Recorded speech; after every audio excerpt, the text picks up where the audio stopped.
گزارے کیسے زندگی، آؤ علماء سے پوچھ لیں، آئے جو مشکل پیش کوئی، آؤ علماء سے پوچھ لیں۔ الحمد للہ رب العالمین والصلاة والسلام علی سید المرسلین، اما بعد فاعوذ باللہ من الشیطان الرجیم، بسم اللہ الرحمن الرحیم۔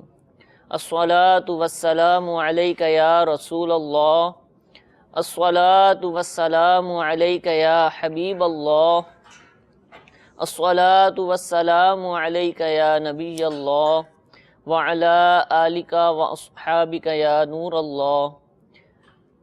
میٹھے میٹھے اسلام بھائیو، دارالافتاء اہل سنت کے سلسلے کے ساتھ ایک مرتبہ پھر حاضر ہیں۔ الحمدللہ اس میں دارالافتاء اہل سنت کے مفتیان کرام ہمارے ساتھ ہوتے ہیں اور آپ کی جانب سے پوچھے جانے والے سوالات کے جوابات عطا فرماتے ہیں۔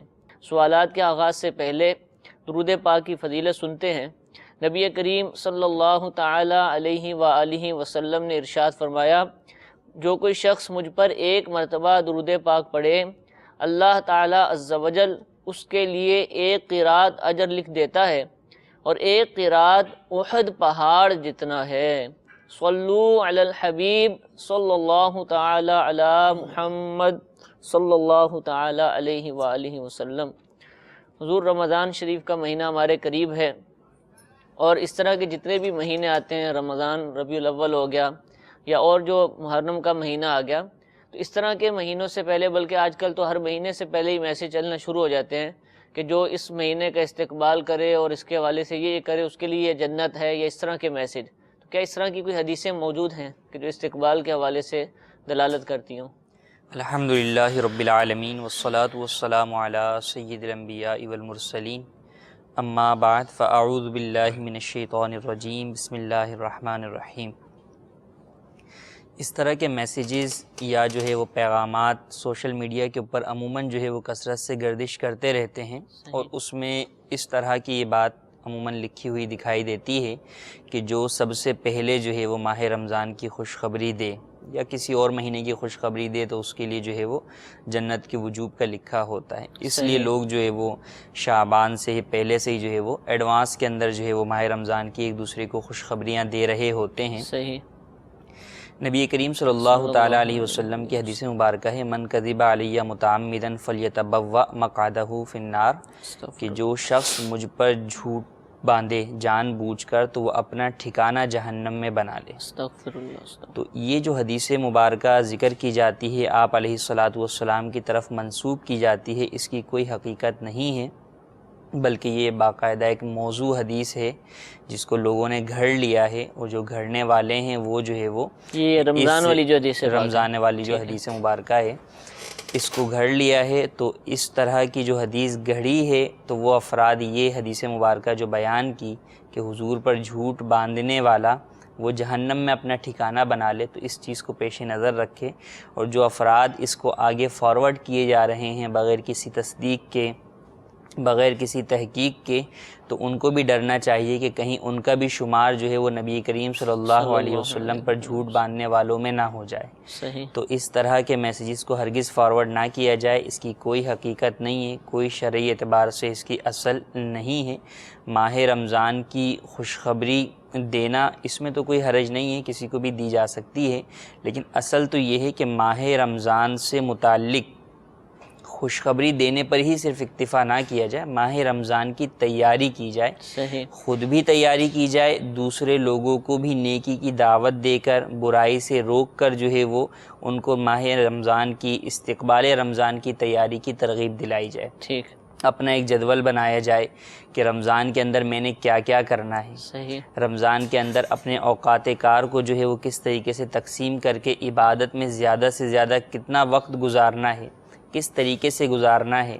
اسی طریقے سے جو ہے وہ میں نے جو ہے وہ نماز تراویح کس مسجد کے اندر ادا کرنی ہے، تو ان تمام باتوں کا خیال رکھنا. جو لوگ جو ہے وہ سال بھر مڑ کر مسجد کی طرف دیکھتے بھی نہیں ہیں وہ کم از کم جو ہے وہ یہ بھی تو معلوم کر لیں کہ مسجد کے اندر اس وقت نماز کے اوقات کار کیا چل رہے ہیں, جماعت کس ٹائم پر کھڑی ہو رہی ہے. عموماً فجر اور مغرب میں تو اتنا مسئلہ نہیں ہوتا, لیکن ظہر کب ہو رہی ہے, عصر کب ہو رہی ہے, عشاء کب ہو رہی ہے, یہ معلوم نہیں ہوتا. تو ماہ رمضان کی جو اصل تیاری ہے, جو اس کے استقبال کرنا ہے, وہ تو یہ ہے کہ ہم ان چیزوں کے اوپر جو ہے وہ غور کریں. اگر کسی کو جو ہے وہ اپنے نماز کے معاملات میں طہارت کے مسائل ہیں, چونکہ سال بھر تو جو ہے وہ نماز پڑھتے نہیں ہیں, تو اب جو ہے وہ پاکی ناپاکی کا مسئلہ ہے, یا جو ہے وہ ری خارج ہونے کا مسئلہ ہے, اور دیگر کئی مسائل ہیں, تو ان سے متعلق شرعی حکم علماء سے معلوم کریں کہ میں نے رمضان میں نماز پڑھنی ہے. ویسے تو ہر وقت ہر دن ہی مسلمان پر پڑھنا ضروری ہے, اور جو نہیں پڑھ رہا وہ گناہ گار ہو رہا ہے. لیکن اب جب کہ ایک ذہن ہوتا ہے لوگوں کا کہ نماز پڑھنی ہے, تو اب وہ جو نماز پڑھنے جاتے بھی ہیں تو اپنی کم علمی کے باعث, اپنی جہالت کے باعث, دین سے دوری کے باعث سال میں جو 1 مہینہ نماز پڑھتے ہیں وہ بھی خراب کر دیتے ہیں. یعنی وہ بھی گویا کہ نماز ان کی نہیں ہوتی, کیونکہ ان کو پتہ ہی نہیں ہوتا کہ میں وضو جس طریقے سے کر رہا ہوں کیا وہ درست ہے, میں جو ہے وہ طہارت جس طریقے سے کر رہا ہوں کیا وہ درست ہے, غسل کے مسائل مجھے معلوم ہیں, نماز کس طریقے سے ادا کرنی. تو وقت تو یہ ہے کہ ہم ایک دوسرے کو اس طرف راغب کریں صحیح کہ ہمارے اندر جو ہم عبادت کرنے کی طرف جا رہے ہیں وہ عبادت ہمیں پورا سال کرنی چاہیے. لیکن شیطان کی وجہ سے اور اپنی غفلت اور کوتاہی کی وجہ سے جو عبادت نہیں کر سک رہے, اور اس ماہ مبارک کی وجہ سے کہ اس میں شیطان قید کر دیا جاتا ہے, لوگوں کا رجحان جو ہے وہ عبادت کی طرف ہو جاتا ہے, اللہ تبارک و تعالیٰ کی خصوصی رحمتوں کا نزول ہوتا ہے. اب بندہ جب عبادت کی طرف جا رہا ہے تو کم از کم عبادت جو 1 ماہ کی بھی ادا کرے وہ درست تو ادا ہو. یہ نہ ہو کہ مسجد کے اندر ناپاکی کی حالت میں ہی کھڑا ہوا ہو, یا روزہ رکھ رہا ہے تو پورے دن بھوکا پیاسا بھی رہ رہا ہے, اور آخر میں جب نامہ اعمال کل قیامت میں کھلے تو پتہ چلے کہ یہ تو روزے ہی جو ہے وہ زیرو ہوئے ہیں, یہاں تو کوئی روزہ ہی نہیں رکھا ہوا. اس نے کیوں نہیں رکھا ہوا؟ اس لیے کہ جناب وہ تو سحری کے بعد پانی پی لیا تھا, یا تو اس لیے کہ جو ہے وہ دن کے اندر کوئی ایسا فعل ہو گیا تھا جس کی وجہ سے روزہ ٹوٹ گیا تھا اور ہمیں پتہ ہی نہیں چلا. تو ان چیزوں کو سیکھنا یہ بے حد ضروری ہے کہ رمضان سے پہلے ہم آپس میں اس چیز کا احساس بیدار کریں, ہر ایک شخص دوسرے کے پاس دینی مسائل کے حوالے سے جو ہے وہ کوئی چیز میسیج کرے. علماء سے جو ہے مستند میسیجز ہیں جن کے اندر دینی مسائل لکھے ہوئے ہیں, یا جو غلطیاں لکھی ہوئی ہیں کہ بھئی عمومی طور پہ لوگوں میں یہ غلطیاں ہوتی ہیں کہ نماز پڑھتے ہیں تو اب رمضان میں نماز پڑھنے گئے تو پینٹ کے پائچے موڑ لیے, اور جو ہے وہ نمازیں ساری کی ساری ادا کر لیں, اور ساری نمازیں مکروہ تحریمی ہو گئیں, واجب الاعادہ ہو گئیں. اب وہ تو اصل نماز نہیں پڑھتے تو پھر واجب الاعادہ کون پڑھتا ہے؟ تو ان چیزوں کو کہ اب یہ جیسے ایک مسئلہ ہے پینٹ کا, اس مسئلے کو کسی عالم دین سے جو ہے وہ پوچھ کر ان کی وائس کے اندر ریکارڈ کروا کر اس کو جو ہے وہ آپ آگے پھیلائیں. اسی طریقے سے مدنی چینل کے مختلف جو ہے مدنی گلدستے ہیں, مدنی پھول لکھے ہوئے مدنی پھول لکھے ہوئے, دارالفتاء اہل سنت کے مختلف کلپس ہیں جس کے اندر جو ہے وہ اہم مسائل جو کہ پتہ ہے کہ عموماً لوگ اس میں غلطی میں مبتلا ہوتے ہیں, ان چیزوں کو فارورڈ کریں آپس میں, تاکہ لوگ جو کہ اس مہینے کے اندر عبادت کی طرف جا رہے ہیں کم از کم ان کی اس 1 ماہ کی عبادت تو درست ہو جائے. اور اسی کے صدقے میں جب ایک عبادت درست طریقے سے ادا کریں گے, یہ بھی ایک بہت بڑی وجہ ہے کہ رمضان کے پورے مہینے لوگ عبادت تو کرتے ہیں, اس کے بعد یکسر عبادت سے غافل ہو جاتے ہیں. حالانکہ جب بندہ 30 دن ایک مسلسل جو ہے وہ عبادت کر رہا ہے تو اس میں تو مزید ذوق و شوق پیدا ہونا چاہیے اور آگے اس کا سلسلہ چل جانا چاہیے, اور ایسا ہوتا بھی ہے. لیکن کہاں ہوتا ہے؟ وہیں ہوتا ہے جہاں پہ جنہوں نے جو عبادت کی ہوتی ہے وہ درست طریقے سے کی ہوتی ہے. اب وہ عبادت تو غلط طریقے سے کی ہوئی ہے, تو وہ جو عبادت جب یعنی نماز بغیر وضو کے اگر آپ نے پڑھی تو اس کی تو کوئی روحانیت ہی نہیں ہوگی. جب روحانیت ہی نہیں ہوگی تو وہ نماز جو ہے وہ برائی سے بھی نہیں بچائے گی, بے حیائی کی باتوں سے بھی نہیں بچائے گی, تو وہ نماز جو ہے وہ فائدہ نہیں دیتی. تو کم از کم ان مسائل کو سیکھ کر درست طریقے سے جب نماز پڑھیں گے, تراویح پڑھیں گے, فرض نمازیں پڑھیں گے, روزے رکھیں گے, تو پھر جب درست طریقے سے یہ عبادتیں ادا ہوں گی تو ان کی روحانیت انسان کو پورے سال کے لیے نمازی بنا دے گی. ان کی روحانیت پھر جو ہے وہ انسان کو پورے سال کے اندر جو ہے وہ گناہوں سے بچنے والا بنا دے گی, اس کو بے حیائی کے کاموں سے روک دے گی. عید کے موقع پر بھی پھر اس کو وہ بے حیائی سے روکے گی, کیونکہ 30 دن کی نمازوں کی روحانیت جو ہے وہ اس کے ساتھ کھڑی ہوئی ہوگی.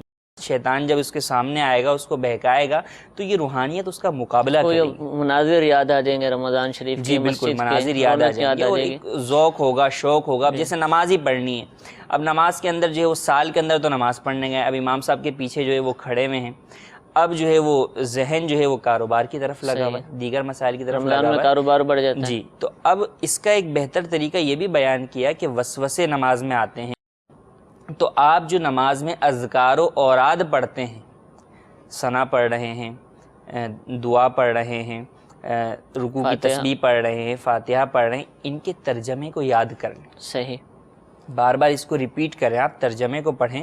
اس سے یہ ہوگا کہ جب آپ سجدے کے اندر کہیں گے سبحان ربی الاعلیٰ، تو اس کا جو مفہوم ہے کہ رب جو ہے وہ پاک ہے اور سب سے بلند ہے، یہ آپ کے ذہن میں ایک جو ہے وہ آ جائے گا۔ یہ کئی طرح کے جو ہے وہ مسائل ہیں، روزے کی احتیاطیں، روزے کی جو ہے وہ روزوں میں پائے جانے والی عام غلطیاں، نمازوں میں پائے جانے والی عام غلطیاں، اسی طریقے سے جو ہے وہ مسجد کے اندر جاتے ہیں تو آداب مسجد، سال میں ایک بار جب گئے ہوئے ہیں اور مسجد کے اندر شور شرابہ کر رہے ہیں، مسجد کے اندر جو ہے وہ تقدس کا خیال نہیں رکھ رہے، جو بچے نماز پڑھنے آئے ہوئے ہیں انہیں مار رہے ہیں اپنی صفوں کو مکمل کرنے کے لیے، ان کی بد دعائیں لے رہے ہیں، کئی طرح کے۔ نہیں، مسجد بھی رمضان کے اندر آپ دیکھیں تو مسجد کے اندر بھی جو ہے وہ ایک طریقے سے شور و غل مچا ہوا ہوتا ہے۔ وہ یہی ہوتا ہے کہ ایک بار پڑھنے آئے ہوئے تو پتہ تو ہوتا نہیں ہے کہ نماز جو ہے وہ پڑھنی کس طریقے سے ہے، صف میں کھڑا کس جگہ ہونا ہے، اگر میری رکعتیں کچھ فوت ہو جائیں گی تو انہیں کیسے کرنا ہے، اگر جماعت کھڑی ہوئی ہے تو اس کو پانے کے لیے میں نے بھاگ کر جانا ہے، اطمینان سے جانا ہے، مسجد میں بھاگنا کیسا ہے۔ افطار کے وقت عموماً آپ دیکھیں کہ لوگ بھاگتے ہوئے جو ہے مسجد کی طرف جا رہے ہوتے ہیں، تو اس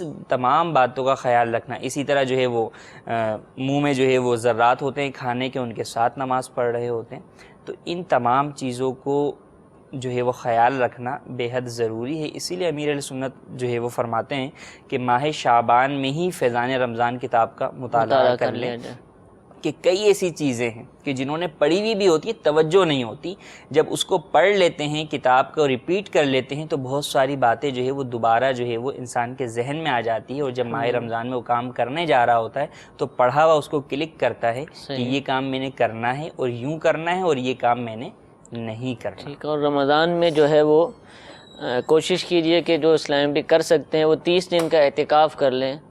دنیا بھر میں الحمدللہ عز و جل دعوت اسلامی کے زیر اہتمام 10 دن کے اعتکاف تو ہوتے ہی تھے، الحمدللہ اب کچھ سالوں سے 30 دن کے اعتکاف کا بھی سلسلہ جاری ہے۔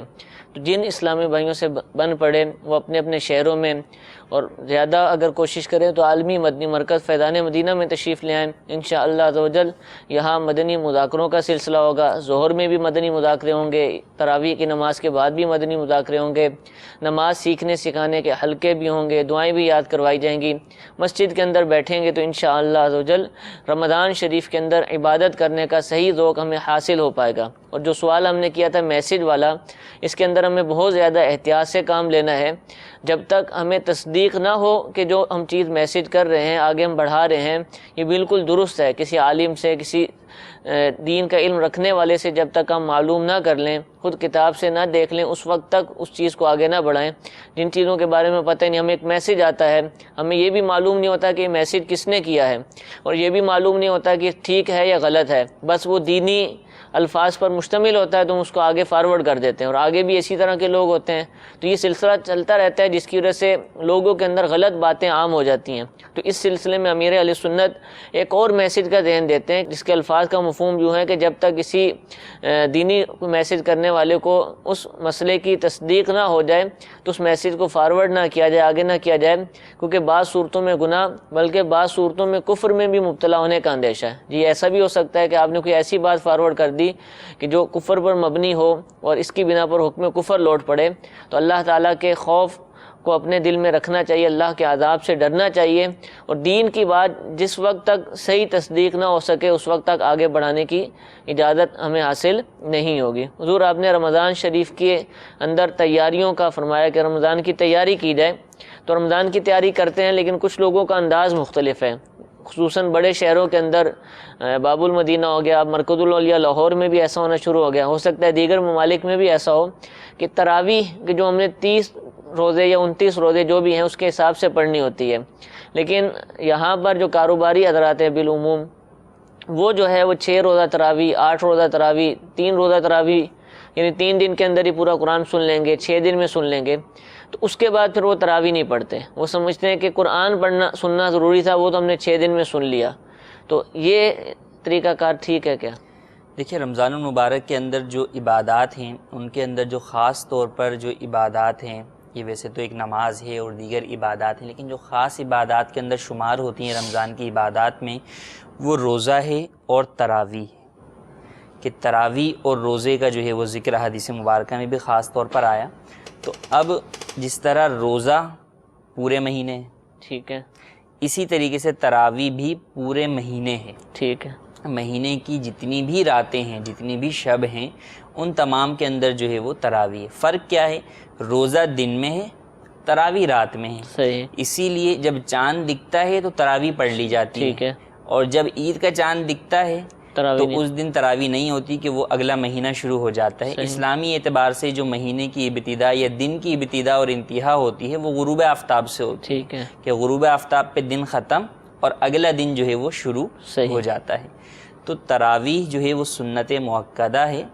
آپ علیہ الصلوۃ والسلام نے اس پر عمل فرمایا، صحابہ کرام علیہم الرضوان اور تمام امت کا جو ہے وہ اس پر عمل رہا ہے.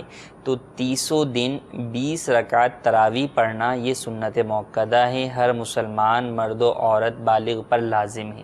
ماشاء اللہ. جو نہیں پڑھے گا، اس کو چھوڑنے کی عادت بنائے گا، وہ گناہ گار ہوگا. تو جو شخص 3 دن پڑھ لیتا ہے، 6 دن پڑھ لیتا ہے، یا 10 دن بھی پڑھ لیتا ہے، یا 15 دن بھی پڑھ لیتا ہے اور بقیہ 15 دن نہیں پڑھتا، تو گویا اس نے تراویح چھوڑنے کی عادت بنائی ہے اور وہ صحیح. گناہ گار ہوگا. ٹھیک ہے، اور ماہ رمضان المبارک جس طریقے سے اپنے اندر رحمتیں، وسعتیں، برکتیں لیے ہوئے ہوتا ہے کہ اس میں نیکیوں کے ثواب بڑھ جاتے ہیں، تو اسی طریقے سے اس میں گناہ بھی بڑھ جاتے ہیں. صحیح، اس میں اگر کوئی شخص گناہ کرے گا تو وہ ایک گناہ کے برابر اس کو نہیں، بلکہ اس کو زیادہ گناہوں کا جو ہے وہ عذاب ملے گا، زیادہ گناہوں کا جو ہے وہ مستحق ہوگا.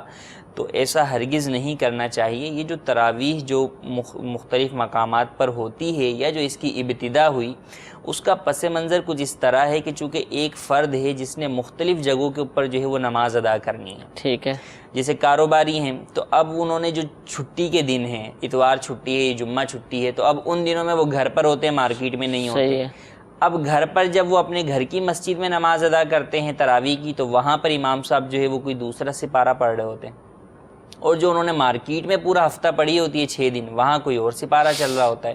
اس کی وجہ یہ ہوتی ہے کہ بعض ائمہ جو ہے وہ 1.25 پارہ تلاوت کرتے ہیں، بعض 1.5 پارہ تلاوت کرتے ہیں، بعض 1 پارہ تلاوت کرتے ہیں. مختلف جو ہے وہ اپنے طریقہ کار کے مطابق کرتے ہیں، اور اس میں کوئی حرج بھی نہیں ہے. اپنے حساب سے جو ہے وہ آگے پیچھے کر کے تلاوت کی جا سکتی ہے. مکمل مقصد جو ہے وہ پورا قرآن کی تلاوت ہے. صحیح. تو چونکہ تراویح بھی سنت مؤکدہ ہے اور اس میں جو قرآن کریم کو سننا ہے یہ ایک الگ سے، ختم قرآن کرنا یہ ایک الگ سے سنت ہے نبی کریم صلی اللہ علیہ وسلم کی. تو اس سنت کو پانے کے لیے لوگوں نے یہ کیا کہ جب ہم مختلف جگہوں پر تراویح پڑھتے ہیں تو اس صورت میں ہمارا ختم قرآن نہیں ہو پاتا. کبھی کہیں بیچ سے کوئی پارہ رہ جاتا ہے، کبھی جو ہے وہ زیادہ پارے رہ جاتے ہیں. تو انہوں نے یہ کیا کہ اولاً ابتداءً جو ہے وہ کسی ایک مقام پر انہوں نے ختم قرآن کر لیا. جیسے 6 روزہ کی انہوں نے ختم قرآن وہاں پر پورا سن لیا. اب اس کے بعد ختم قرآن کی سنت پوری ہو گئی. اب اس کے بعد جو ہے وہ کہیں بھی تراویح پڑھتے رہیں تو اب اگر پارہ آگے پیچھے ہو بھی تو انہیں حرج نہیں کہ ان کا ایک ختم قرآن ہو گیا. ٹھیک ہے. تو اصل اس کا پس منظر یہ تھا، لیکن لوگوں نے یہاں پر 2 چیزیں لے لی. ایک سنت کو تو لے لیا ختم قرآن والے کو، اور جو سنت مؤکدہ ہے تراویح روز پڑھنا اس کو چھوڑ دیتے ہیں، جس کی وجہ سے وہ گناہ گار ہوتے ہیں. اور جو تراویح ان مقامات پر اب پڑھی جاتی ہے اس کے اندر حفاظ جس قدر جو ہے وہ تیزی کے ساتھ پڑھتے ہیں کہ جس کے اندر الفاظ قرآن جو ہے وہ سمجھ ہی نہیں آتا ہے اور جو ہے وہ معنی تک تبدیل ہو جاتے ہیں اور کئی طرح کی غلطیاں جو ہے واقع ہوتی ہیں. تو اس طرح قرآن پاک جہاں پڑھا جا رہا ہو وہاں تو تراویح پڑھنے کی شرعاً اجازت بھی نہیں ہے. تراویح وہیں پڑھی جائے جہاں پر قرآن پاک کو صحیح اس انداز میں جو ہے وہ پڑھا جائے جس انداز میں اس کا نزول ہوا. ٹھیک. تو قرآن کی تلاوت کو اس کے حق کے مطابق، حق کے تلاوت کے مطابق ترتیل کے ساتھ پڑھنا چاہیے. حفاظ کو ترتیل کے ساتھ پڑھنا چاہیے، اور جو افراد پیچھے پڑھ رہے ہیں انہیں بھی چاہیے کہ وہ ایسی جگہ پر تراویح ادا کریں جہاں پر ترتیل کے ساتھ باقاعدہ قرآن پاک جو ہے وہ پڑھا جائے. ٹھیک ہے. عموماً 3 روزہ 5 روزہ 6 روزہ میں تو اس کا جو ہے وہ انتظام نہیں ہوتا. کیا ہوتا ہے یہ کہ ہم تراویح پڑھ کر آئے 20 یعنی عام جو ہے معمول کے مطابق سے 20-25 منٹ بعد وہ بھی ختم ہو جاتی ہے. حالانکہ اس میں 5 پارے ہوتے ہیں اور ہمارے یہاں 1.25 پارا ہوتا ہے. تو 1.25 پارا اور 5 پارے کے اندر کتنا فرق ہے ہر انسان جو ہے بخوبی جانتا ہے. تو اس بات کا خیال رکھنا ضروری ہے. اگر واقعی کسی جگہ پر درست طریقے سے ہو تراویح اور جو ہے وہ مختصر جو ہے اس کے اندر ہو، دنوں کے اندر ختم قرآن کی سنت کو ادا کرنے کے لیے کریں اور باقاعدہ درست طریقے سے ترتیل کے ساتھ پڑھیں تو وہاں پڑھ سکتے ہیں. لیکن اس کے بعد اپنی تراویح کو پورے مہینے کے لیے معاف سمجھنا یہ بہت بڑی جہالت اور غلطی کی بات ہے. ہرگز ایسا نہیں کرنا چاہیے، بلکہ اپنی مسجد کے اندر جو ہے وہ یا جو بھی قریبی مسجد لگتی ہے وہاں پر اپنی تراویح کی سنت کو مکمل طور پہ لازمی طور پہ ادا کریں. ٹھیک ہے، تراویح ایک الگ سنت ہے اور قرآن سننا الگ سنت ہے، دونوں کو ہی پورا کرنا ضروری ہے. کالز کی طرف بڑھتے ہیں. صلو علی الحبیب صلی اللہ تعالی علی محمد صلی اللہ علیہ وسلم. السلام علیکم ورحمۃ اللہ وبرکاتہ. وعلیکم السلام ورحمۃ اللہ وبرکاتہ. میرا نام عمیر ہے، میں اسلام آباد سے بول رہا ہوں. یہ مجھے پوچھنا ہے کہ جب ہم نماز پڑھتے ہیں تو عشاء کی نماز میں وطروں میں جس کو دعائے قنوت نہ آتی ہو تو وہ کیا پڑھیں؟ دعائے قنوت نہ آتی ہو تو کیا پڑھیں؟ جی ایک اور کال سنائیے. ماشاءاللہ بہت اچھا سلسلہ ہے. ہم روزانہ مدنی چینل دیکھتے ہیں، بہت مزہ آتا ہے، بڑا علم میں اضافہ ہوتا ہے. تو کوشچن یہ پوچھنا ہے کہ جیسے فرض نماز امامت کروائی جاتی ہے، ایسے ہی تراویحیں آ رہی ہیں تو تراویح میں ینگ لڑکے تراویحیں پڑھاتے ہیں جنہوں نے ایک مٹھی داڑھی نہیں رکھی ہوتی، تو کیا ان کے لیے بھی یہی حکم ہے کہ ان کو بھی بالکل تراویحیں نہیں پڑھانی دی جانی چاہیے؟ جی انشاءاللہ عرض کرتے ہیں. ایک اور کال سنائیے. جی میں ذرباس بول رہا ہوں بہاڑی سے. میں یہ پوچھنا چاہتا ہوں سر کہ آدمی کو چاندی کی انگوٹھی پہننی ہو تو کتنا چاندی ہونا چاہیے؟ جی چاندی کی انگوٹھی کتنی مقدار میں ہونا؟ تو 3 کال ہیں ہمارے پاس. عمیر بھائی جو ہیں اسلام آباد سے پوچھ رہے ہیں کہ دعائے قنوت نہ آتی ہو، وطر کے اندر دعائے قنوت پڑھی جاتی ہے تو اب کیا کریں؟ وطر میں دعائے قنوت جو ہے وہ پڑھی جاتی ہے، اور چونکہ ماہ رمضان آ رہا ہے اس کے اندر وطر کی بھی جماعت ہوتی ہے، امام کے ساتھ شامل ہوتے ہیں. لیکن جو قنوت کا مقام ہوتا ہے جہاں پر قنوت پڑھنی ہے وہاں پہ امام بھی اپنی قنوت پڑھتا ہے اور جو پیچھے مقتدی ہیں وہ بھی اپنی قنوت پڑھتے ہیں. تو چونکہ جو ہے وہ قنوت کو اولاً تو یاد کرنا چاہیے، اذکار نماز میں سے ہے. رمضان کے علاوہ بھی چونکہ وطر پڑھنے ہیں اور وطر واجب ہے اور قنوت پڑھنا بھی واجب ہے، تو قنوت کو دعائے قنوت کو یاد کریں. ٹھیک. اگر جب تک دعائے قنوت یاد نہیں ہوتی تو اس وقت تک اس جگہ پر اللہم ربنا آتنا فی الدنیا حسنۃ وفی الآخرۃ حسنۃ وقنا عذاب النار، یہ دعا جو عموماً دعا میں بھی پڑھی جاتی ہے، اس دعا کو پڑھ لیں یا اللہم اغفر لی 3 مرتبہ کہہ لیں.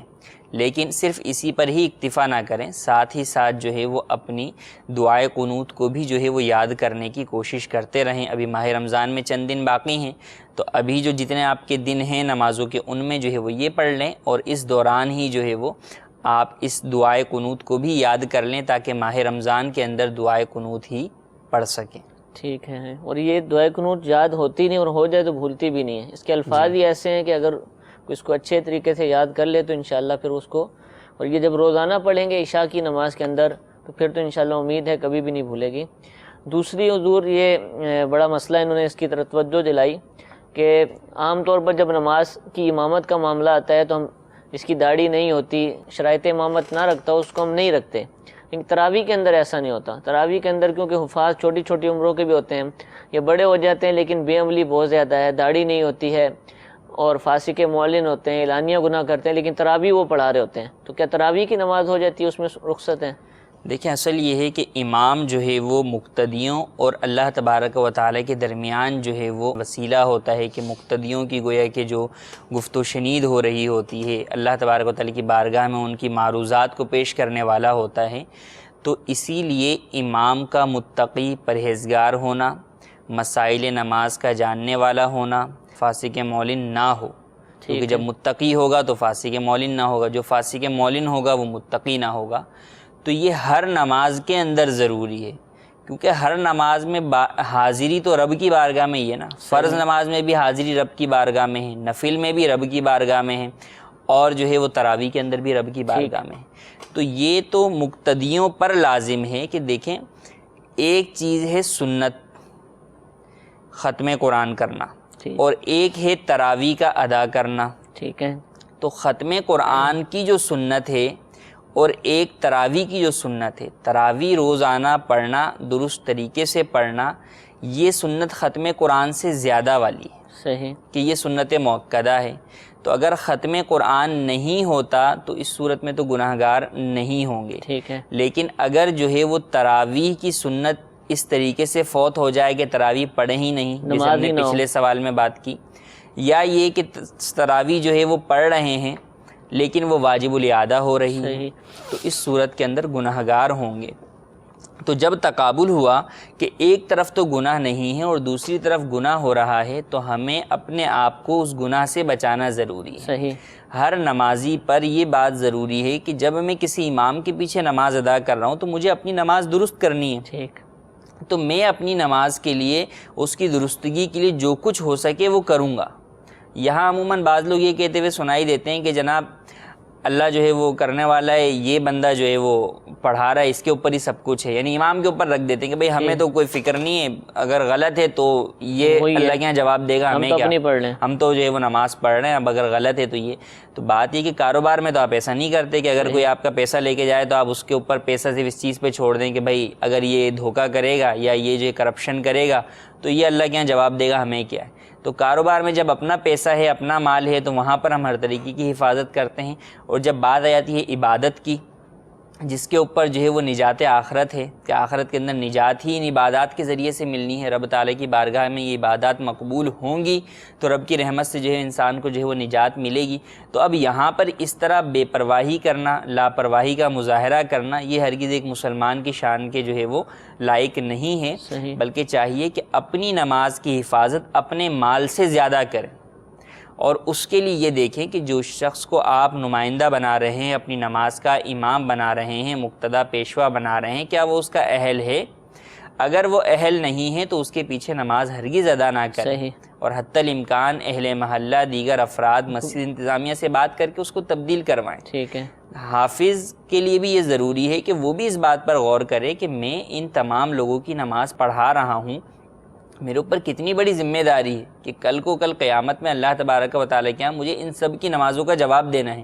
ٹھیک ہے، تو اس بات کا خیال رکھنا ضروری ہے۔ البتہ یہ ہے کہ بعض جو ہے وہ حفاظ ہوتے ہیں جو کہ بالغ ہوتے ہیں لیکن ان کی داڑھی نہیں آتی، اگر داڑھی نہیں آئی وہ کٹواتے بھی نہیں ہیں، ٹھیک ہے، یا آئی ہے لیکن تھوڑی سی ایک مٹھی نہیں ہے اور انہوں نے کٹوائی بھی نہیں ہے اور بالغ ہیں اور دیگر شرائط امامت پر پورا اترتے ہیں، تو اس صورت کے اندر تو وہ نماز پڑھا سکتے ہیں۔ صحیح، وہ تراویح کی بھی نماز پڑھا سکتے ہیں اور وہ عام پنجگانہ نمازیں بھی پڑھا سکتے ہیں۔ یہ کانسیپٹ بھی بعض لوگوں میں پایا جاتا ہے کہ جس کی داڑھی آئی نہیں ہے وہ نماز نہیں پڑھا سکتا، تو یہ کانسیپٹ جو ہے وہ غلط ہے۔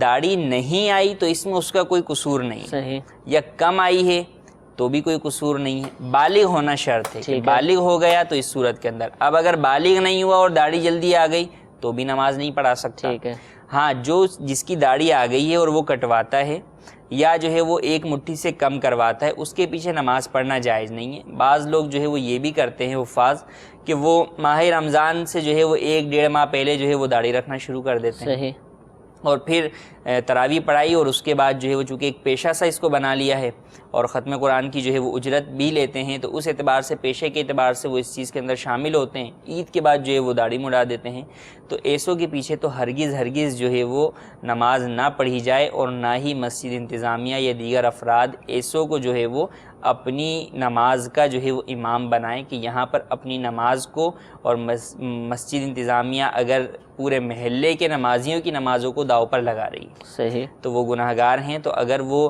حافظ یا قاری جو بھی ہے اگر اس کو خیال نہیں ہے تو کم از کم ہمیں اپنی نمازوں کا خیال رکھتے ہوئے اس بات کا خاص اہتمام کرنا چاہیے کہ جو ہمارا مقتدیٰ بن رہا ہے، جو ہمارا امام بن رہا ہے، ہماری معروضات کو لے کر رب کی بارگاہ میں جا رہا ہے، کیا وہ اس بات کا اہل ہے بھی یا نہیں۔ ٹھیک ہے حضور، اس میں مسجدوں میں تو پھر کوشش ہوتی ہے کہ اہل امام ہی آئے۔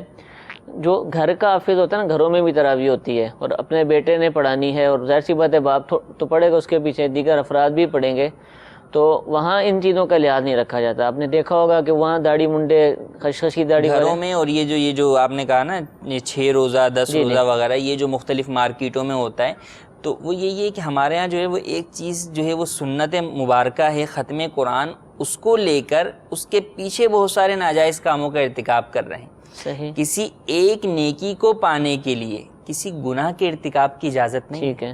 وہ نیکی اگر آپ پا رہے ہیں تو اولاً وہ نیکی ہے کس طور کی؟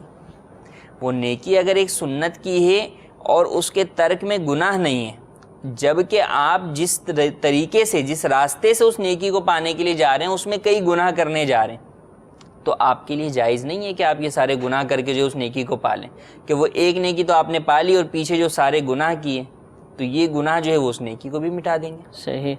تو اس بات کا خیال رکھنا ضروری ہے. جیسے بیٹا ہی آپ نے بات کی، تو کبھی بھی باپ جو ہے وہ اپنے شرابی بیٹے کو اپنا مال کا محافظ نہیں بناتا. بالکل ایسے ہی. ٹھیک ہے. جو اپنے مال کا محافظ نہیں بتاتا تو یوں ہی سمجھ لیں کہ یہاں پر آپ اپنے داڑھی منڈے بیٹے کو اس کی محبت میں آ کر اپنی نمازوں کا مالک نہیں بنائیں گے. آپ کی نمازیں آپ کی ہیں. کل قیامت میں نہ باپ بیٹے کے کام آئے گا، نہ بیٹا باپ کے کام آئے گا. بیٹا تو کہہ دے گا کہ میں نے آپ کو کہا تھا میرے پیچھے نماز پڑھ، آپ ہی کو بڑا شوق تھا کہ میرا بیٹا حافظ بنا ہے، چلو بیٹا آگے کھڑے ہو جاؤ، میں تمہارے پیچھے نماز پڑھ لیتا ہوں. تو اس وقت باپ یہ کہے گا کہ تمہیں مجھے یہ بات بتانی چاہیے تھی. تو بات یہ کہ دینی تربیت پہلے ہی مفقود ہے ہمارے اداروں کے اندر، ہمارے جو ہے وہ معاشرے کے اندر، ہمارے جو ہے وہ ماحول کے اندر. تو دینی تربیت کے فقدان کی وجہ سے لوگ صرف شوق کے اندر، محبت کے اندر ان تمام معاملات کے اوپر جو ہے وہ سارے دینی معاملات کا مدار رکھتے ہیں، حالانکہ بالکل غلط ہے.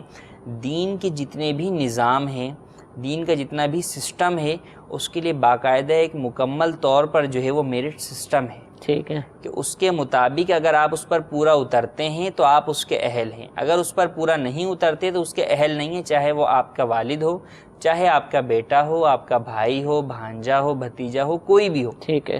اور کسی کو بھی برا لگے تو وہاں پر چونکہ آپ کو اپنی نماز کی حفاظت کرنی ہے، تو اپنی نماز کی حفاظت کا خاص طور پر اہتمام کرتے ہوئے اس بات کا خیال رکھیں کہ اپنے بیٹے کی محبت میں، اس کے جذبات میں بہہ نہ جائیں، بلکہ اس کو اولاً تو آپ کو یہ درس دینا چاہیے تھا کہ آپ داڑھی رکھو. جب آپ حافظ ہو، اور ہم نے حافظ آپ کو اس لیے بنایا، والدین اسی لیے حافظ بناتے ہیں. اکثر لوگ آپ پوچھیں گے، دنیا دار لوگ بھی بیٹے کو حافظ کیوں بناتے ہیں؟ کہ کل قیامت کے اندر ہماری بخشش کا باعث یہ بنے گا.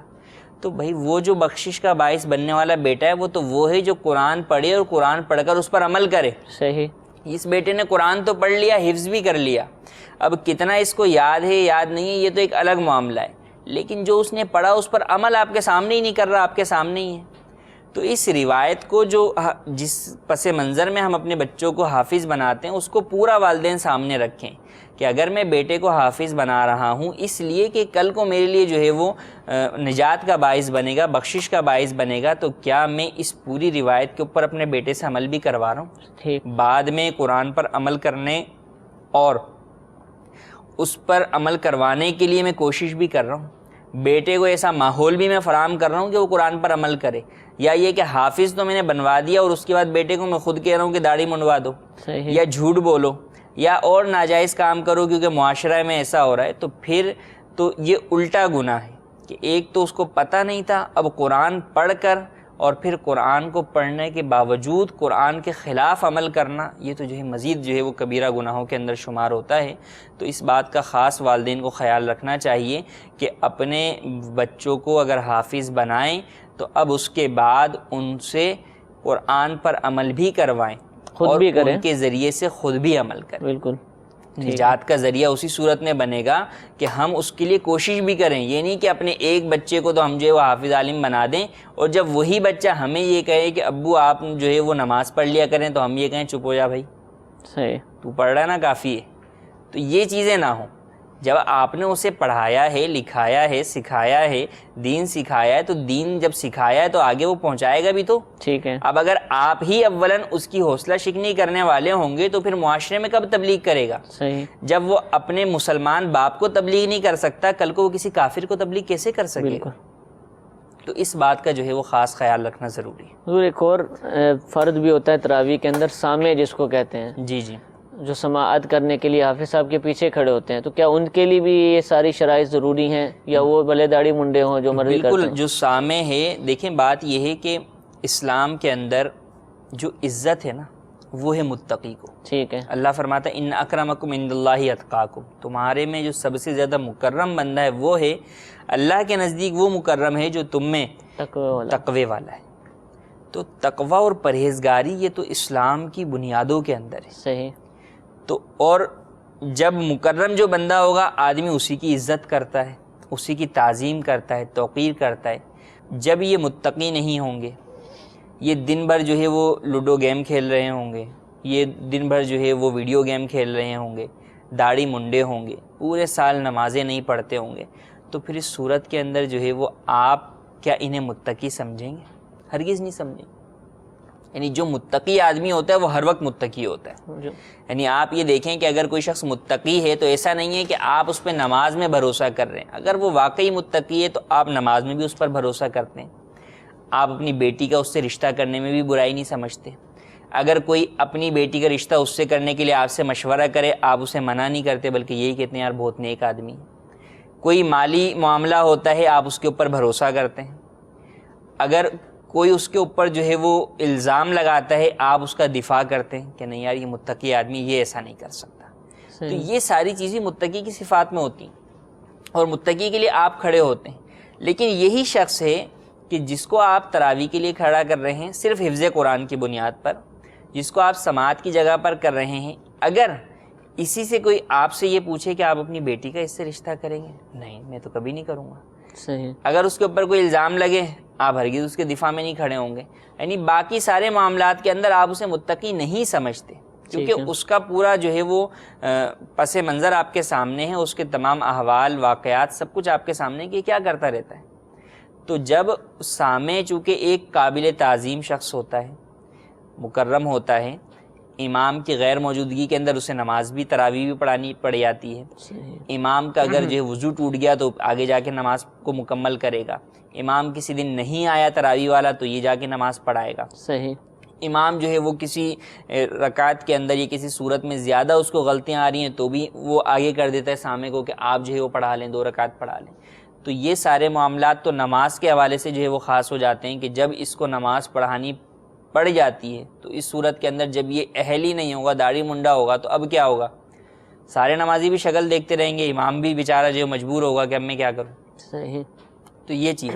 پھر جو شخص متقی پرہیزگار ہوگا اس کو قرآن پاک پڑھنے کے اندر، سننے کے اندر، سمجھنے کے اندر ایک الگ فرق حاصل ہوگا بنسبت جو ہے فاسق کے. ٹھیک ہے. کیونکہ قرآن کے اپنے انوار ہیں، قرآن کی اپنی برکتیں ہیں. تو قرآن سے جو فیض حاصل کرے گا حقیقی معنوں میں وہ متقی شخص ہی کرے گا. ٹھیک ہے. جو پرہیزگار ہوگا، جو کہ جو ہے وہ قرآن کے احکامات پر عمل کرنے والا ہوگا. تو اس اعتبار سے بھی ضروری ہے. بعد میں جو ہے وہ حافظ صاحب ہیں یا سامع صاحب ہیں، دونوں کے ہاتھ بھی چومے جاتے ہیں، مصافحہ بھی کیا جاتا ہے، ان کی جو ہے وہ آؤ بھگت بھی کی جاتی ہے. تو اب اگر سامع جو ہے وہ فاسق مولین ہوگا، داڑھی منڈا ہوگا، تو اس کے ہاتھ چومنے کی اجازت کب ہوگی؟ صحیح. اس کو تو اس کی تو تعظیم سے منع کیا جائے گا، اس کی تو تعظیم ہی جائز نہیں. ٹھیک ہے. فاسق مولین کی اعلانیہ گناہ کرنے والے کی تعظیم نہیں کی جائے گی. بہاڑی سے ایک اسلامی بھائی نے پوچھا کہ چاندی کی انگوٹھی جو مرد کو اجازت ہے وہ کتنی مقدار میں ہونی چاہیے؟ چاندی کی انگوٹھی صرف ایک پہننا مرد کو جائز ہے اور اس کا وزن 4.5 ماشے سے کم ہو اور صرف ایک نگینے والی ہو. بغیر نگینے کے اگر صرف چھلا پہنیں گے وہ بھی جائز نہیں ہے.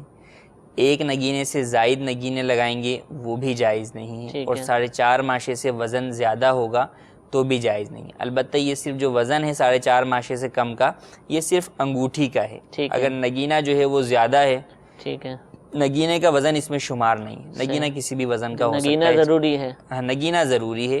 چاہے وہ جو ہے وہ آپ کوئی بھی نگینہ لگائیں لیکن کم از کم ایک نگینہ ضروری. ایک سے زائد نگینہ بھی منع ہے اور بغیر نگینے کے تو صرف چھلا ہو جائے گا وہ چھلا پہننا بھی جائز نہیں ہے مرد کے لیے. یعنی انگوٹھی نگینے کے ساتھ ہونی چاہیے اور 4.5 ماشے سے کم مقدار کے اندر ہو چاندی کا جو وزن ہے. ٹھیک ہے، جزاک اللہ. کچھ اور کالز بھی سلسلے میں شامل کرتے ہیں. صلو علی الحبیب صلی اللہ تعالی علی محمد صلی اللہ علیہ وسلم. حضور میرا سوال یہ ہے کہ ہماری مسجد میں ایک بینر لگا ہوا ہے جس پہ لکھا ہوا ہے کہ مسجد کے احترام میں موبائل فون آف رکھیں اور موبائل فون کی ٹون بجنے کی صورت میں 50 روپیہ جرمانہ کیا جائے گا، کیا ایسا بینر مسجد میں لگانا جائز ہے؟ جی ایک نیا سوال آ جائے، آپ نے سنا کہ مسجد میں بینر لگا ہوا ہے اور مسجد کے احترام میں موبائل فون بند رکھیں بصورت دیگر 50 روپے جرمانہ، تو یہ کیا پورا اس کا دیکھیں مسجد جو ہے وہ اللہ تبارک و تعالیٰ کا گھر ہے، مسجد کا احترام اور تقدس ہر مسلمان پر لازم ہے۔ کئی لوگوں کے موبائل جو ٹیونز ہیں وہ میوزک پر، موسیقی پر اور خالص جو ہے وہ گانوں پر بھی مشتمل ہوتے ہیں، اور وہ موبائل جو ہے وہ مسجد کے اندر گانے بج رہے ہوتے ہیں۔ اللہ تبارک و تعالیٰ ہمیں جو ہے وہ اس سے محفوظ فرمائے، اور مسلمانوں کو بھی چاہیے کہ ہر قسم کی موسیقی سے، چاہے مسجد ہو یا مسجد کے علاوہ ہو، بچنا لازم ہے۔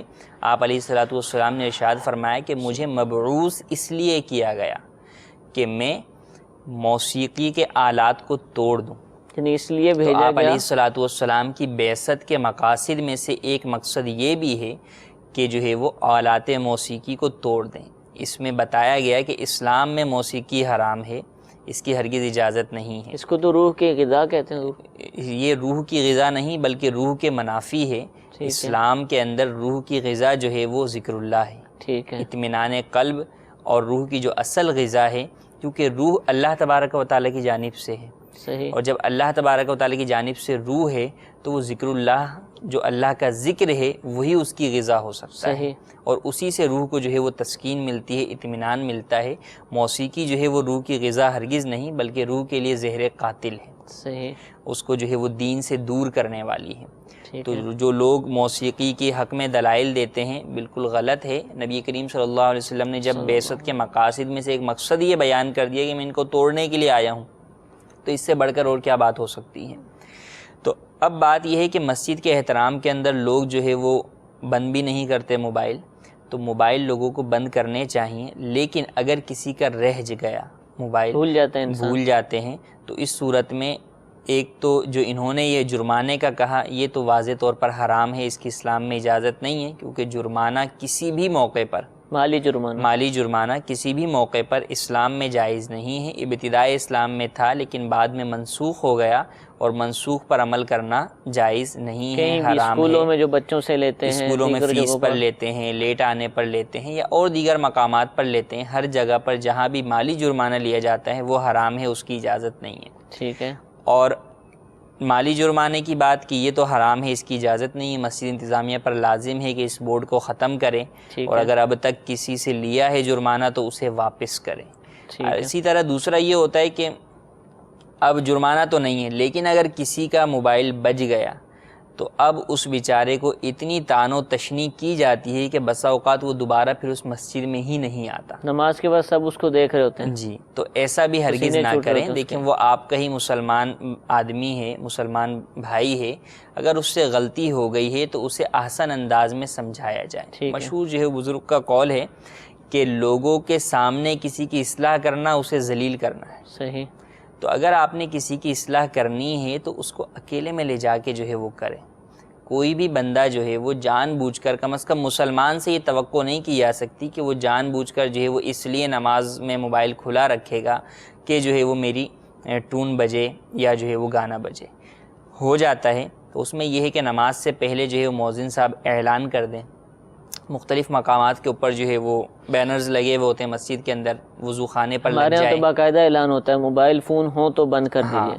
تو ویسے تو ترغیب یہ ہے کہ مسجد سے باہر ہی بند ہو جائے، مسجد سے باہر ہی رہ بند بھی ہو، جائے تو یاد آ جاتا ہے۔ اعلان جو ہے وہ کر دیں، امام صاحب کر دیں یا مؤذن صاحب کر دیں، وضو خانے کے اوپر جو ہے وہ لکھ کر لگا دیں، تو ان تمام کا خیال رکھیں۔ لیکن اگر پھر بھی کسی کے ساتھ ایسا ہو گیا تو اب اسے طعن و تشنیع کا جو ہے وہ نشانہ نہ بنائیں۔ اسی طرح بعض ائمہ جو ہے وہ نماز کے بعد جو ہے وہ اعلان کر دیتے ہیں کہ بھئی یہ دیکھیں انہوں نے بند نہیں کیا، اور یہ تو اس میں بھی چونکہ اس بندے کی طرف سب متوجہ ہوتے ہیں تو اس بندے کو کافی شرمندگی ہوتی ہے۔ بس اوقات بعض لوگ نئے نئے ہوتے تو مسلمان ہی سارے ہیں، لیکن چونکہ نماز پڑھنے کے لیے مسجد میں آنے والے وہ نئے ہوتے ہیں، ٹھیک ہے، تو وہ پھر جو ہے وہ اس چیز سے رک جاتے ہیں۔ ان کا رک جانا غلط ہے کہ اگر کسی نے غلط سمجھایا ہے تو اس کی وجہ سے اپنی عبادت سے رک جانا، یہ تو ان کی اپنی غلطی ہے۔ لیکن ہمیں بھی اس بات کا خیال رکھنا چاہیے کہ ہماری وجہ سے کوئی مسلمان جو ہے وہ تکلیف میں مبتلا نہ ہو، ہماری وجہ سے کوئی مسلمان دین کے راستے سے دور نہ ہو جائے، مسجد سے نہ ہٹ جائے۔ ٹھیک ہے. تو اس چیز کا خیال رکھیں کہ اگر کبھی بھی کسی سے اس طرح ہو جائے تو حسن انداز میں اسے بعد میں سمجھا دیا جائے. ٹھیک ہے، جزاک اللہ. ہمارے سلسلے کا وقت ختم ہو چکا اور آپ کے لیے خوشخبری یہ ہے کہ الحمدللہ جہاں رمضان المبارک میں مدنی مذاکروں کی بہاریں ہوں گی، کم و بیش 61 مدنی مذاکرے ہوں گے، ساتھ ہی ساتھ دارالافتاء اہل سنت بھی روزانہ پیش کیا جائے گا انشاءاللہ عز و جل. روزانہ عصر کی نماز کے بعد کم و بیش 6:15 بجے دارالافتاء اہل سنت کا سلسلہ، اس وقت لوگ مدنی چینل دیکھتے ہیں، افطار کا وقت قریب ہوتا ہے، تو اس وقت بھی شرعی مسائل کو بیان کیا جائے گا. آپ اس وقت بھی اپنے کالز کے ذریعے ہمارے سلسلے میں شامل ہو سکتے ہیں.